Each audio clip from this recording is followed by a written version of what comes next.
Hi there, welcome to Digging In with the DLCs, where we intertwine pedagogy with digital learning. In this episode, we investigate Solve in Time, which is a design thinking activity through real world problems. I'm Megan Bruce, and I'm going to take you through some of the design thinking that we've done at Lone Star High School through our science department. Getting started, we use the Solve in Time website, including all of the instructions and resources provided, in addition to the cards that we ordered from the Solve in Time website itself. Then we took the recommended time and we modified it for Lone Star.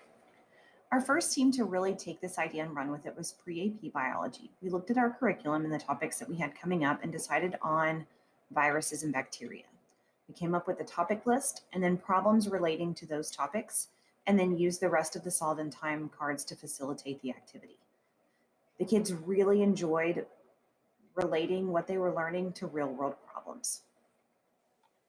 Of this whole fun activity is to solve a problem, create a solution, and explain that solution to the problem within a certain time limit. Ideally, you would have 6 teams of 2 to 4 people. We went ahead and had up to 8 with 4, just because we had larger class sizes, and it worked really well. You can use playing a single deck that you can order from the Solve in Time website. We went ahead and added topic cards to kind of get that, like, what do you know, what do you want to know, aspect of it prior to giving them a problem card. So we took the problem card out of the deck that we bought from Solve in Time, and we created our own problems specifically for viruses and bacteria. Every group got a problem, and then every group started to fill out that problem. So once they got their topic card, they kind of brainstormed about it, and then they got a problem card. And you'll see here, our virtual students used this slide solely. So their problems were already kind of put in here. For our face-to-face students, we went ahead and shared editing rights to a slide specifically for their classes. But we did not have them move the cards because they had the physical cards in their hand. So they would go through it. We would set about 3 minutes, and they would talk about their problem, 3 to 5 minutes. We kind of played with the timing from the website and then altered it just to have it fit our class period. Instead of about a 45-minute, this did take almost the entire class period, just because our students really got in depth. It was pre-AP biology, and they really enjoyed what they were doing. After they talked about the problem, they talked about the research. Every group got a different research card. So one group might say, when does the problem happen? Another group might say, how have others tried to solve the problem? So students got cards about rabies, about COVID, about Lyme disease, tons of different options. We had, I think, over 30 topics, so that no group was the same. And it really promoted a lot of collaboration, a lot of communication within the students. They really relied on that prior knowledge. And then they used the research guide that our librarian made, which I'll show you in a second. After they researched, we called this, it says understand, we kind of called it the empathy card, because even though maybe they've not ever experienced, say, rabies, somebody has, maybe somebody, maybe they're a pet of theirs, maybe someone got bit in their family by a dog who had rabies, etc. So it kind of pulled that empathy piece in, which isn't usually in a lesson, but we really enjoyed. And then we kind of it made them think a little bit further, like what might happen because of this. And like I said, that was just an example of rabies. We had tons of other different topics, which I'll show you in a second. The next part was the solve, and it was going to say, like, what are some things that you need to solve it? Another card might say, how might you solve it in a new way?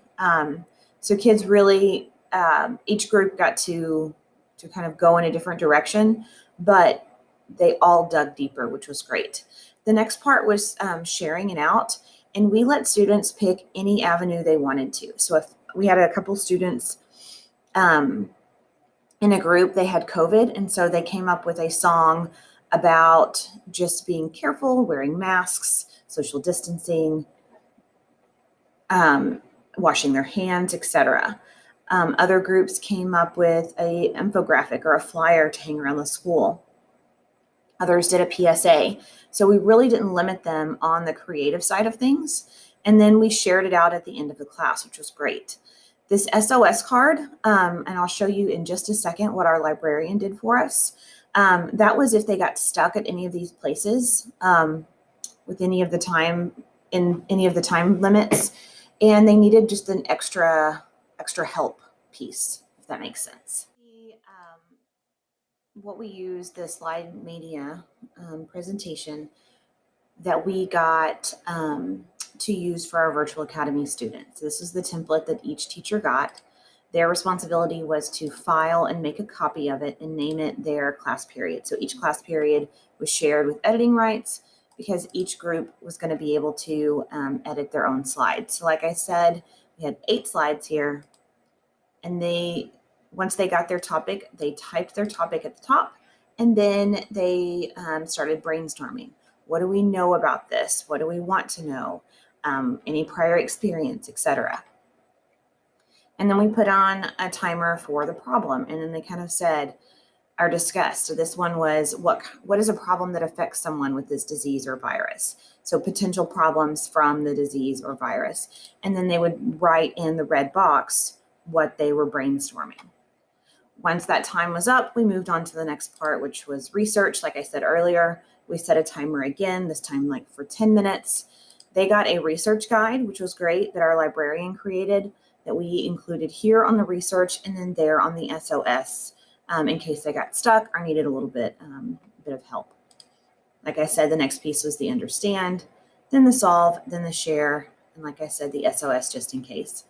They replaced this text here with their link to their PSA, to their wrap, to their whatever, their poster, etc.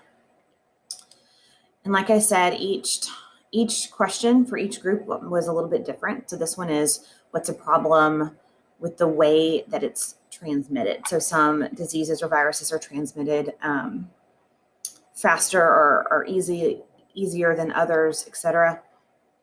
And so it allowed students to really dive in and brainstorm and research, pull in that empathy card, and then solve their problem.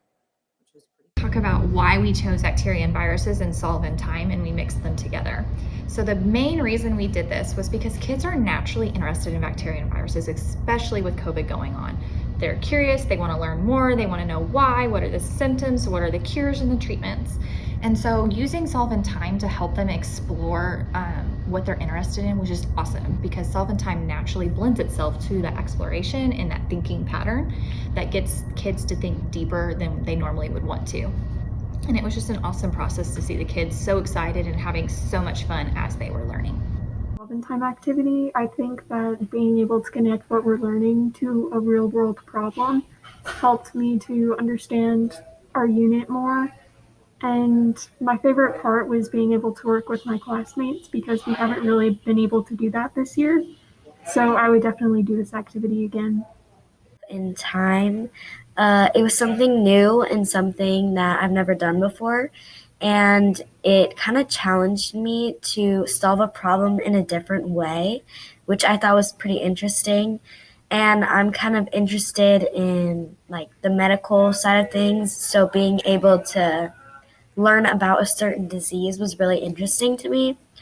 And I like being able to work with others to solve a problem. It wasn't just me. I was collaborating with others, which is something we don't get to do a lot this year. So that was cool. And yeah, I really enjoyed just a different way of looking at a problem. And I love the way it was structured. Hi, I'm Anne, the librarian at Lone Star. I was involved in helping the kids find the resources for researching their topics for Solve in Time. I also helped with the SOS page, the one where if kids had problems or got stuck, they could go to help get themselves unstuck. I was able to go in and watch the kids in action while they learned this. Very impressed with how the whole thing went together. What I saw were kids were very engaged, and it provided a structure for them to be able to do that. So not only did they have this freedom, but they had the structure at the same time. So it was that very unique balance that they need to be successful. The way it was managed was pretty important. So there were timers set. It was very clear as they worked through the task cards what they were supposed to do at that time. But what I overheard were some very rich conversations, lots of problem solving, and they got really deep into the topic, much more so than they would have had they been involved in a standard kind of a research assignment, because they were looking at from various aspects the problem. I was very impressed with how it was all laid out and planned from the beginning to how it was managed when it was happening live. The kids were very much interested in solving their problem and using the resources that I provided them to do that in the quickest way. It's a great experience. One thing I really liked about the Solve in Time activity is that it gives up some of the control that teachers, for some odd reason, want to have more of, and puts it in the students' hands. Yes, that is a fearful thing, but if we don't give students the opportunity to explore things on their own, then, what are they going to do any other time that might require them to draw their own conclusions? They're always going to be looking for a hand to hold, and sometimes that's just not available. So this just takes what they already know and allows them to kind of clarify those things, research those things a bit further, but also tie in not only new information, but that kind of social emotional piece of then why the heck should we care about this?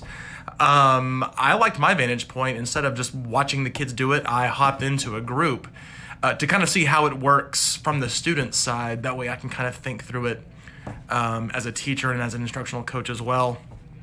And I believe it was about diseases, and the group I was with had rabies, and we were able to kind of take what we already knew about rabies and explore that further, but also it kind of connected it to other subjects as well. So I teach AP Human Geography, and one of the things that we found out is that developing countries tend to have higher rates of rabies, and especially rabies deaths, than more developed countries. And we were able to I kind of had to put my hat on and just kind of say, well, why do you think that is? Why do you think you have more deaths from rabies in developing countries? And then it gets back to lack of access to vaccines, maybe even lack of access to sanitation, or even just disease mitigation. And then it was able to be not only cross-curricular, but that should send an alarm bell of well, that's not right. Why don't they have vaccines?